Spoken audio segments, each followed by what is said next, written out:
90 का दशक, बिहार, वो एक दौर था जब राज्य कई तरह की मुश्किलों से गुजर रहा था। हाँ बिल्कुल। और ठीक उसी माहौल में सामने आया भारत के शायद सबसे बड़े घोटालों में से एक, चारा घोटाला।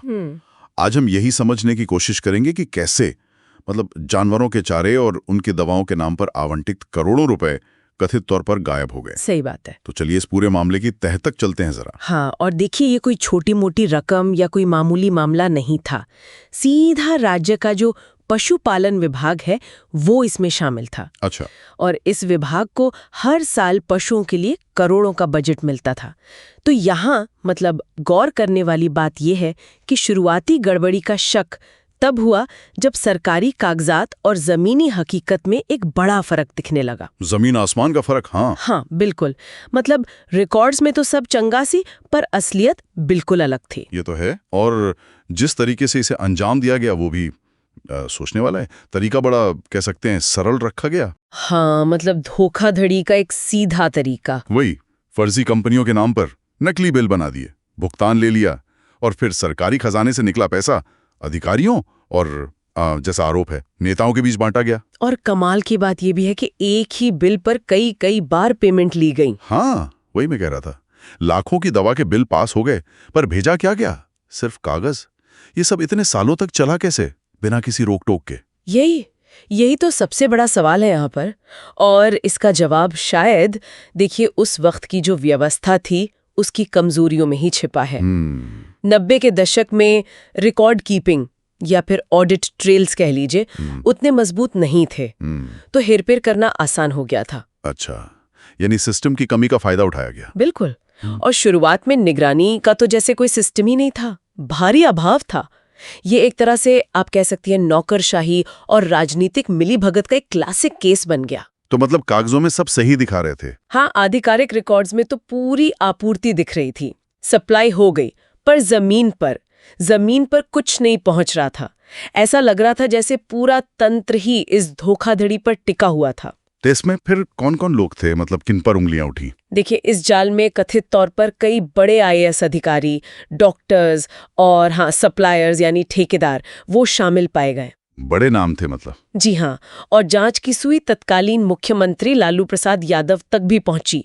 आरोप यही लगा कि भाई इतने बड़े पैमाने पर इतने सालों तक ये घोटाला उनकी जानकारी या सहमति के बिना तो मुमकिन नहीं था।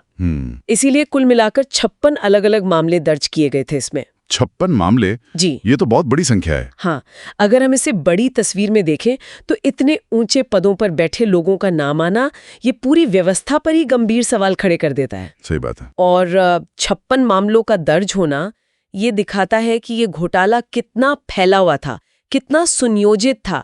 ये सिर्फ एक विभाग या एक जिले तक सीमित नहीं था। पूरे राज्य में फैला हुआ था। लगता तो यही है कि पूरे राज्य में इसके तार फैले हुए थे।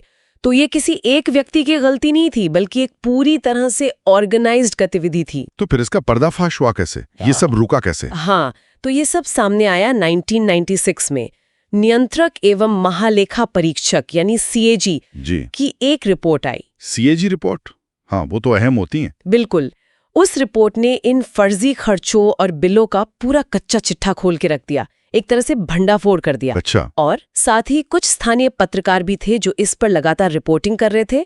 और फिर मामला अदालत तक पहुंचा। और वहीं से फिर सीबीआई जांच शुरू हुई होगी? जी हाँ, वहीं से सीबीआई यानी केंद्रीय अन्वेषण ब्यूरो की जांच शुरू हुई और उसी ने इस मामले को फिर राष्ट्रीय स्तर पर उजागर किया। ये वाकई दिखाता है कि ऑडिट संस्थाएं जैसे सीएजी और स्वतंत्र मीडिया, इनका कितना महत्व है। बिल्कुल सही। ऐसी संस्थाएं ही तो सरकारी कामकाज में पारदर्शिता लाने और ऐसी गड़बड़ियों को उजागर करने में सबसे अहम भूमिका निभा सकती हैं। हाँ। और सीबीआई जांच जैसे जैसे आगे बढ़ी, कई परतें खुलती गईं और इसने दिखाया कि एक गहन जांच कैसे भ्रष्टाचार की जड़ों तक पहुंच सकती है, चाहे वो कितनी भी गहरी क्यों ना हो। और इसके नतीजे क्या रहे? कानूनी तौर पर क्या हुआ? तो देखिए, सीबीआई ने लालू यादव समेत कई बड़े नामों पर आरोप तय किए।